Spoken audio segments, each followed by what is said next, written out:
Maura Santos Miguel, nascida em 5 de maio de 2021, atualmente com 22 anos, estudante universitária no grupo de gestão. Maura, então, que sentiu a necessidade de vir compartilhar a sua história. E sem mais delongas, vou chamar a minha convidada. E sem esquecer, eu não vos cumprimentei, né? Bom dia! Bom dia, você que nos acompanha nesse exato momento. Sejam todos bem-vindos a mais um episódio do podcast Elas no Topo. E sem mais delongas, vamos receber nossa querida convidada Maura Santos Miguel. Maura dos Santos Miguel. Olá. Olá, Maura, bom dia. Bom dia. Seja bem-vinda ao meu podcast. Obrigada. Já agradecer por teres essa necessidade de poder vir compartilhar a tua história. E quando me puxaste no WhatsApp, quero participar no teu programa, eu lhe perguntei-te, tens um tema que queres vir debater? Não disseste, eu gostaria de falar sobre mim. Então, Maura, fala-me de ti. Bom dia, você que está do outro lado. Bom dia, apresentadora. Desde já agradecer pela confiança e pela oportunidade. Como a apresentadora já bem disse, eu sou a Maura Miguel, tenho 22 anos, vivo com as minhas irmãs no município do Cazenga. Senti a necessidade de partilhar a minha história para vocês do outro lado, para que sirva de motivação e inspiração, porque é notório que a nossa sociedade anda muito caótica nos últimos dias, apresentando vários déficits e ainda há assuntos que é muito tabu para os jovens e até mesmo para os nossos pais. Em 2017, eu perdi a minha mãe. Foi numa época que eu estava muito despreparada, se assim posso dizer, porque era a época que eu estava a descobrir a fase do meu auto-eu, da minha adolescência e tudo mais, e eu precisava do apoio de uma mãe. E quando eu menos esperei, ela partiu.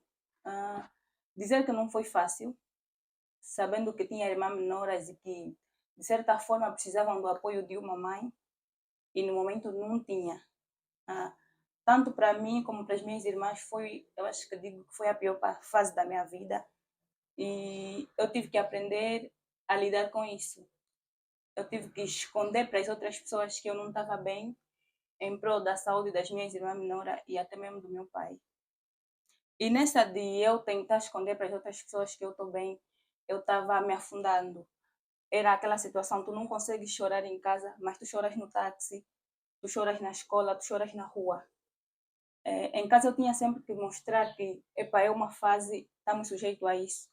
Mas a mim mesma, eu sempre tive consciente de que eu não estava preparada para isso, nem tão pouco para lidar com a ausência da minha mãe e transmitir para as minhas irmãs que, tipo, a partir de hoje, a mãe já não está presente. Foi muito difícil ter que viver sem ela e continua a ser difícil ter que viver sem ela nos dias de hoje.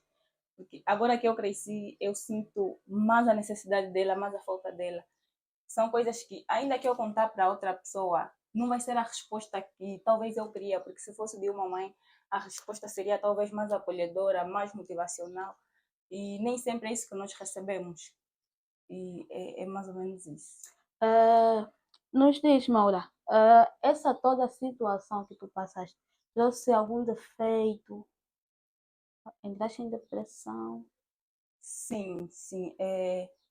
Em 2019, eu acredito que foi 2019, eu comecei a sentir falta de alguma coisa em mim.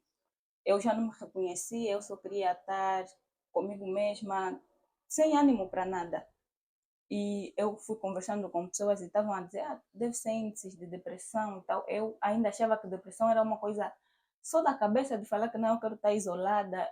E eu pensava que era meramente isso. E aos poucos eu descobri que a depressão é muito mais além do que eu pensava. Uma pessoa depressiva, ela também comunica. Eu pensava que estar depressiva é só estar num quarto fechado, ouvir músicas tristes, não querer lidar com ninguém. Mas não era isso. O meu caso era bem diferente. Eu estava numa depressão, mas eu comunicava.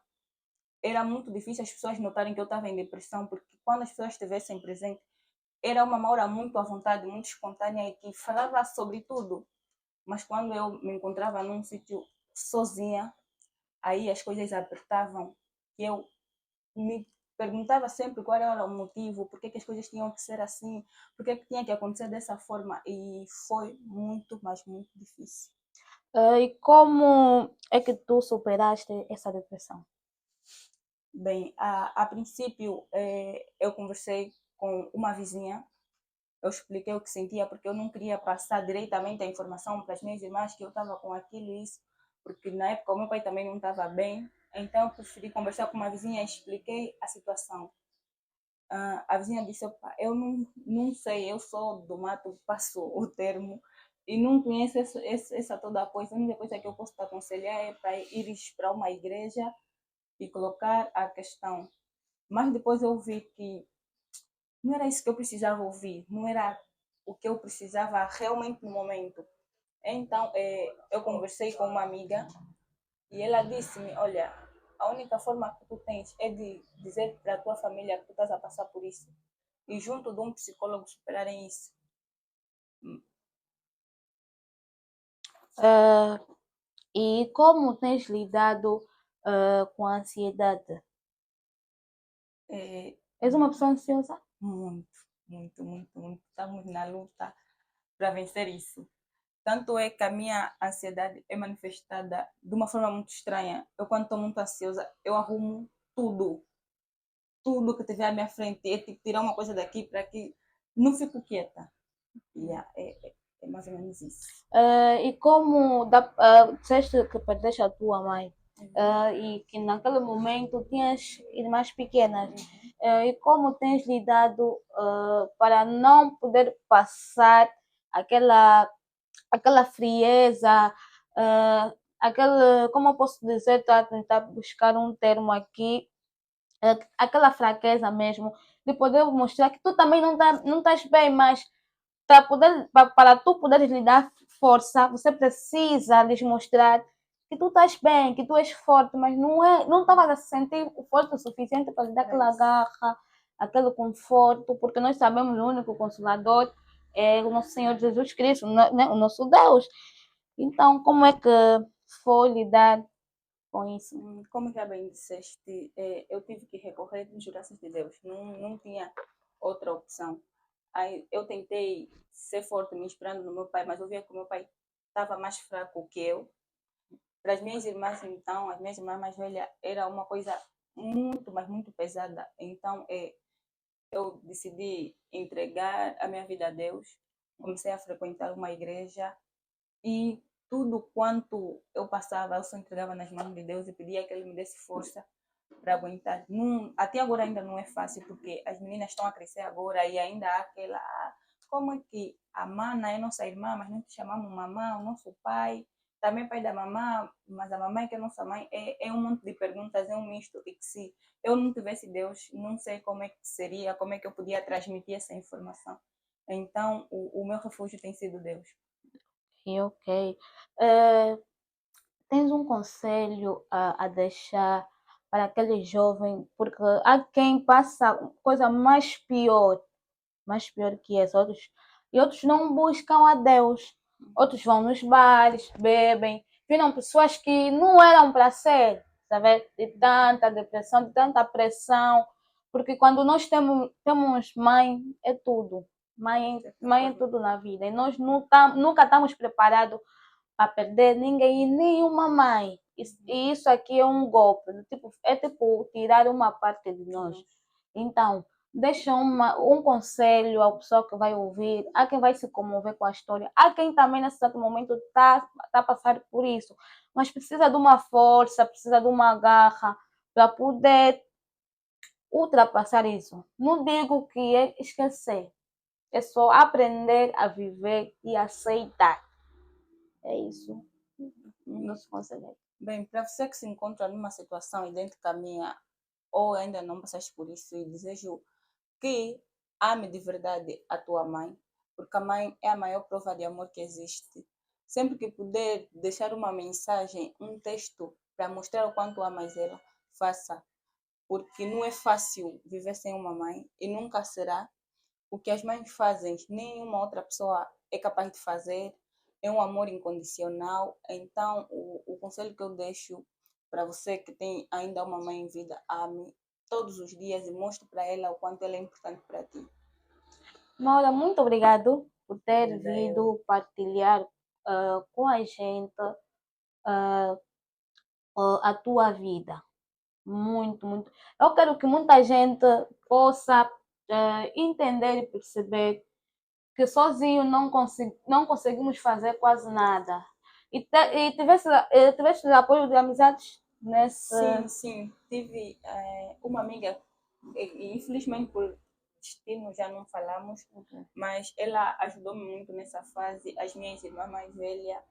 Tive também o acompanhamento de um senhor, Eric Figueiredo, que até hoje tem me ajudado muito. Todas as vezes que eu preciso, todas as vezes que eu não consigo, eu mando sempre uma mensagem para ele. Ele está sempre disponível para mim, desde já agradecer pela disponibilidade, por estar sempre aí para mim. E os meus pastores, né? Pastor Samuel, muito obrigada por tudo. E o meu líder da juventude, irmão Afonso, muito obrigada pelo É suporte. do coro. Sim, sim. Ok, é isso. E nós acabamos de ouvir essa linda história da Maura. Eu espero que vos comova. Espero que vocês tenham gostado. E você que está aí do outro lado tem uma história quase idêntica e quer vir partilhar, és bem-vinda aqui no meu podcast. E já agora dizer que já estamos no YouTube. Você que ainda não sabe, vá lá, se inscreva. Vem coisas boas aí para vocês. E você também que tem um tema que quer vir debater, também és bem-vinda ou bem-vindo. Já agora é dizer que o Elas no Topo decidiu acrescentar eles no topo também. Já agora dizer que o meu programa não é só para as meninas. Os rapazes também podem vir aqui, vamos debater, vamos conversar. É bom ir em busca do conhecimento, é bom estar com pessoas que nos mostram o outro lado da vida. E por agora ficamos por aqui. Muito obrigada pelo carinho da vossa audiência. Espero contar com vocês no próximo episódio. Bye! Tchau.